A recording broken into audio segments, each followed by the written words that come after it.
The most common examples of manually generated penalties assessed against taxpayers include accuracy, fraud, and fraudulent failure to file.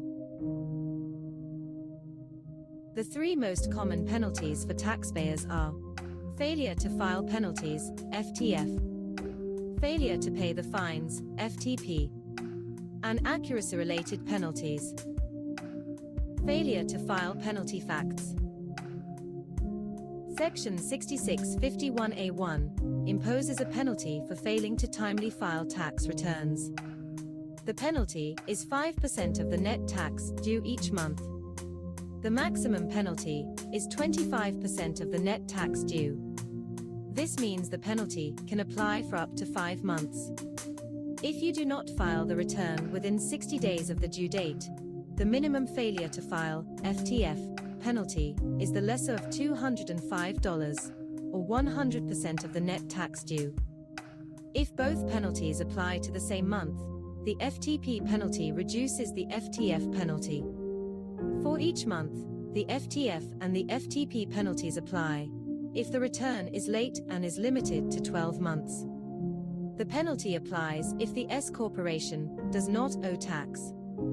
As with the FTF penalty under Section 6651A1, the IRS can abate the penalty under Section 6699 if the S corporation can show reasonable cause for failing to file timely.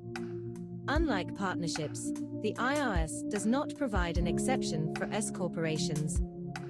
Since an S corporation is limited to 100 shareholders, the maximum penalty is generally $19,500 monthly.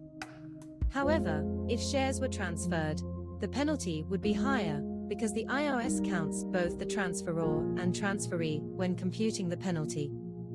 Further, Section 6699 does not provide that spouses or family members' treatment as one shareholder for penalty computation.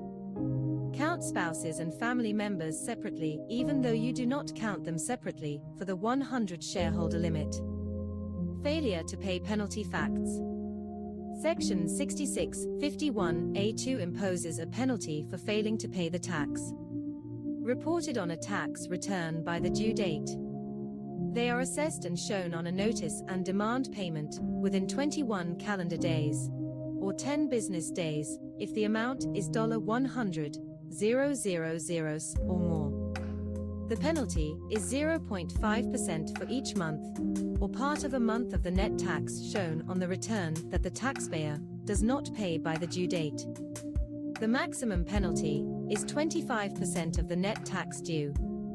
This means the penalty can apply for up to 50 months. Extending the time to file does not extend the time to pay. Thus, the FTP penalty applies even when there is a valid extension. The 25% maximum independently applies to both the FTF and FTP penalties. Although the FTF penalty stops at 5 months, the IRS can impose the FTP penalty for another 45 months.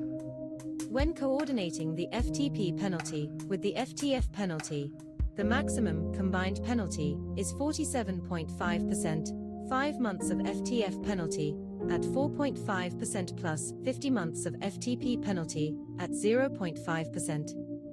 If the IRS issues a notice of levy or believes the tax collection is in jeopardy, the FTP penalty is increased to 1%.